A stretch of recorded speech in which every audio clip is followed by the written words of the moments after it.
As I've often told you guys, I believe that the key to handicapping is making sure that you look back before you look forward. So here it is Monday morning, and I've just done my thorough review of what happened Saturday in college football. So before I start handicapping this weekend's games, let me review some of the significant stats and figures that I managed to come up with from this past weekend's action. And let's begin in the SEC, where South Carolina took care of business at home against Missouri in double revenge.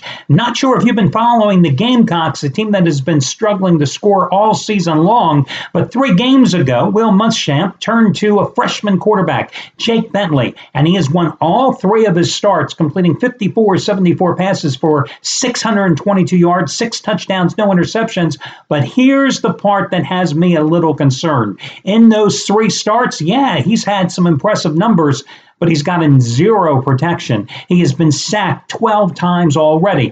Now, as for Mizzou, well, hey, listen, the Tigers have lost 11 straight games in SEC action. They're in the throes of a 5-16 ATS spiral. Meanwhile, the Tigers will be hosting Vanderbilt, while Muschamp returns to take on Florida in the Swamp this coming Saturday. Now, the Gators are coming off a 31-10 loss at Arkansas over the weekend. They were outgained by the Razorbacks 466 total yards to 241. Arkansas was coming off a bye. Of course, the Razorbacks in the game prior to the bye, humiliated by Auburn, a game in where their defense allowed 543 yards rushing.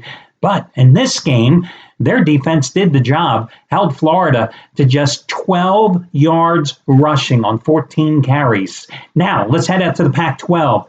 Southern Cal, what a turnaround by the Trojans. They're coming off a 45-20 win over Oregon. That's their 5th straight win. 579 total yards for USC in that game. Held the Ducks to 288. Their quarterback, ever since the change at signal caller, that's really what turned around USC's season. Sam Darnold threw 9 yards, 2 touchdowns. Meanwhile, Ron Jones II continued his onslaught at the running back position, 171 rushing yards. But next up for USC, a visit to Seattle to take on Washington. Of course, the Huskies taking care of business with ease against California, winning in Berkeley 66-27 over the weekend. Jake Browning, 378 yards, 6 touchdowns for the Huskies, who had 704 total yards, while holding Cal to just 362, well under California's season average, snapping California's 5-game home winning streak in the process. California 1 for 14 on third down conversions in that contest. Wake Forest in ACC action rallied for a 27-20 home win over Virginia with a 10-0 scoring spurt in the 4th quarter. Virginia quarterback Kirk Benkert, 2 fourth-quarter interceptions, the last being returned for the winning touchdown for the Demon Deacons with about 6.5 minutes to play in that game. How bad has things gone for Michigan State this season? 7 straight losses now. Illinois coming up with a 31-27 home win against Spartans this past Saturday, despite Michigan State enjoying an overwhelming edge in terms of total yards, 490 yards for Michigan State in that game, only 304 for Illinois. So how did Sparty lose that game? Well, how about 10 penalties for 89 yards? How about 8 times Michigan State got to at least Illinois' 36-yard line, but their red zone offense was miserable on the day. Only 2 touchdowns, 4 field goals. But things are going to turn around for Michigan State, because who do they have this weekend? Just what the doctor ordered to snap a 7-game losing streak. They host Rutgers. Now, the Scarlet Knights unable to continue their winning ways against Indiana. They could not make it 3 straight against the Hoosiers as Indiana beat them. Didn't cover, though, as the Hoosiers never came close to covering that double-digit spread in a 33-27 win in Piscataway over the weekend. But why didn't the Hoosiers cover, even though they had an overwhelming edge in total yards? 567 to 351. Why? Because the Hoosiers had 4 turnovers in that game. 2 of them led to touchdowns for Rutgers. Also, Indiana missed 3 field goals and 2 point-after tries. That's why they failed to cover, and that is the only free pick that I lost from Wednesday through Sunday, as I hit 11 out of 12 free picks. Thanks to the Indiana Hoosiers, that's why I lost that one. Texas. Listen, only in the Big 12. Only in the Big 12 can you give up 37 points and 482 yards, and somebody can say, hey, you played a pretty damn good defensive game. The Longhorns trying to save Charlie Strong's job, and that would be a mistake, I'm telling you now. Texas winning 45-37 in Lubbock against Texas Tech. They outgained the Red Raiders 658-482 in total yards for their first road win of the season. Raiders were averaging 600 total yards per game coming into the contest. Deonta Foreman, career high 341 rushing yards for Texas in that game. 10th straight game he's topped the 100-yard barrier against a Tech defense that's giving up 214 yards a game on the ground coming into the contest. Texas next hosting West Virginia. That'll be an interesting contest, I think. Ole Miss coming off a 37-27 home win against Georgia. Southern Rebels had to rally from an early 21-10 deficit. In case you missed the news, though, they lost their quarterback Andy Kelly to a season-ending knee injury in that contest. And they next, of course, take on Texas A&M. The Aggies coming off the loss this weekend. Air Force winning the Commander-in-Cup trophy again with the 31-12 win at Army. Falcons 444 total yards in that game. They held Army's ground game to 144 yards on 40 carries. Earlier this season, when they beat Navy, they held the midshipmen to 57 yards on the ground. Air Force also may have found their quarterback for the future, a sophomore by the name of Arian Workman. He passed for 195 yards. Yes, an Air Force quarterback actually passed for 195 yards. He also ran for 63 yards, and that was his first start of the season. Army started the season 3-0. They since lost 4 out of 6 games, and they need to win 2 of their final stretch of games in order to become bowl eligible. Don't think they're going to win next week. They visit San Antonio this weekend to take on Notre Dame. Air Force, meanwhile, returns home to take on Colorado State. Chuck O'Brien here at the site had his first ever 100 on college football release, and he had Washington State. Yeah, that was kind of easy. Cougars 69-7 as a 17.5-point home chalk over Arizona. Outgained the injury-riddled Wildcats 614-286. Arizona, Rich Rod in that game, rotated 3 quarterbacks. Didn't matter. None of them played well. 6 consecutive losses for Arizona. The 3 quarterbacks combined 11 for 23, 128 yards. Cougars next host California on Saturday. This is all leading up, you realize, to the Apple Cup showdown to Washington, because Washington undefeated as well. Washington State on an 11-4 ATS run in conference play.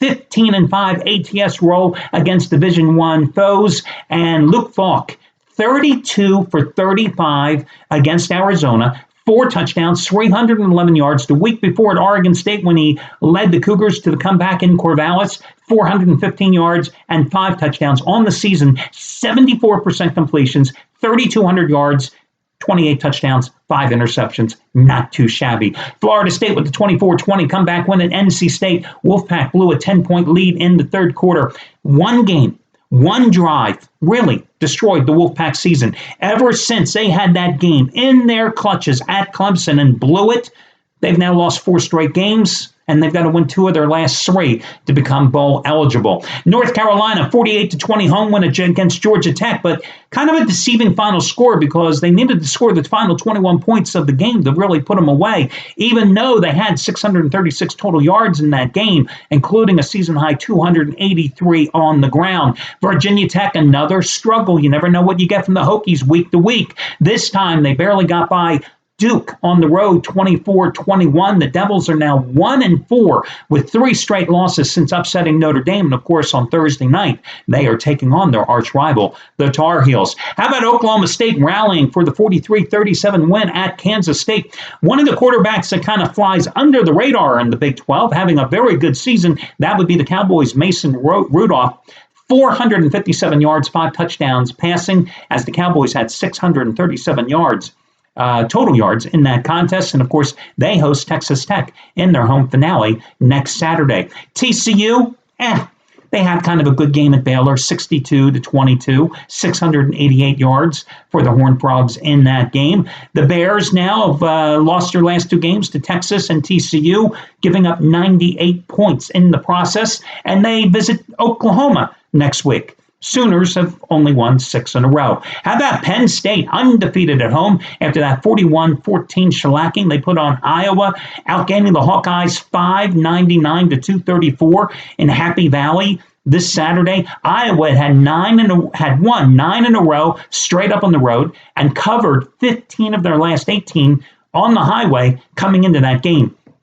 One of the games that I avoided this weekend because I thought it was a trap was Auburn at home against Vandy, laying like 26.5 points. Because I thought Auburn, coming off a big double revenge win at Mississippi, which was my 15-dime best bet 2 Saturdays ago, was primed to be in a letdown spot. And it definitely was a letdown for the Tigers. They did manage to win that game 23-16, but their quarterback, Sean White, did not practice all week, came off the bench to guide them to the comeback win. But Tigers are still in a good position to win the SEC West outright. All they've got to do is beat Georgia, and Alabama too. Maybe not so easy. Wisconsin snaps a 4-game losing streak at Evanston, beating Northwestern 21-7 in that one. Badgers using their punishing ground game to control the clock in that game. They had the ball 40 minutes. Louisville, by the way, Cardinals 52-7 at Boston College, 515 total yards, 207 for Boston College. Lamar Jackson,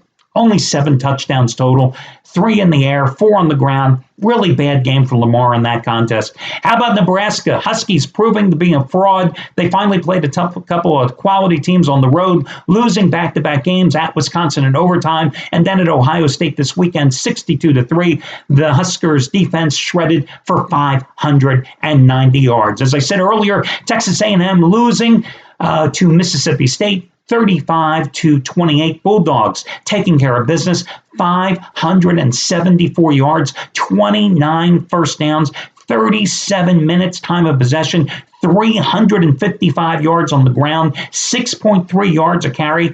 Can you say the Aggies played no defense in that game? I certainly can. Next up for Miss State, it doesn't get any easier. They go visit Tuscaloosa to take Alabama. Meanwhile, the Aggies have an easier road. They return to College Station, take on an Ole Miss team that's going to be playing their first game without Andy Kelly at quarterback. Clemson, of course, 54-0 at home over Syracuse.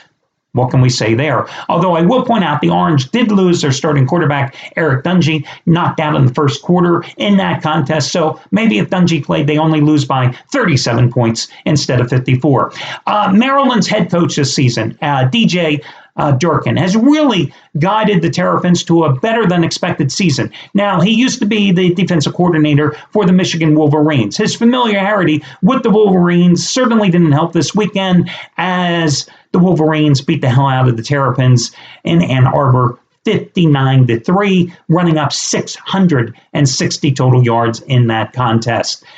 Temple, of course, Friday night, 21-0 at UConn, 4th straight win for the Owls, 6th win in 7 games, 9th straight cover overall for Temple. UConn entered the game 126th out of 128 teams in scoring, 18.3 points a game. Well, they were held at the shutout off the scoreboard in that game. Colorado, a 20-10 home win on Friday against UCLA. Bruins just 210 total yards in that game. They missed 2 field goals, and they had another blocked, and they had 13 penalties for just 96 total yards and infractions. I say only because Colorado had 12 penalties for 128 total yards and penalties, and they had 4 turnovers, yet Colorado still managed to win that game 20-10 in that contest. Buffalo's next visiting Arizona, losers of 6 straight. But it's a big revenge game for Colorado because last year they entered the 4th quarter at home against Arizona, up 24-7, and then Arizona quickly scored 3 times to roll off with the win. Oklahoma coming off a 34-24 win at Iowa State to improve to 6-0 in the Big 12. Baker Mayfield, 328 yards and 4 touchdowns for the Sooners. Mayfield now 31 touchdown passes on the season, 19 in his last 4 games. But I think one of the interesting thing for the Sooners here, Dimitri Flowers with the top 2 running backs out, 22 carries, 115 yards. So that's your quick little tour, the weekend review in college football. That'll do it, guys. I wish you well. And hey, listen, the college football season is quickly winding down, and we'll get back out and try to win some more money this weekend.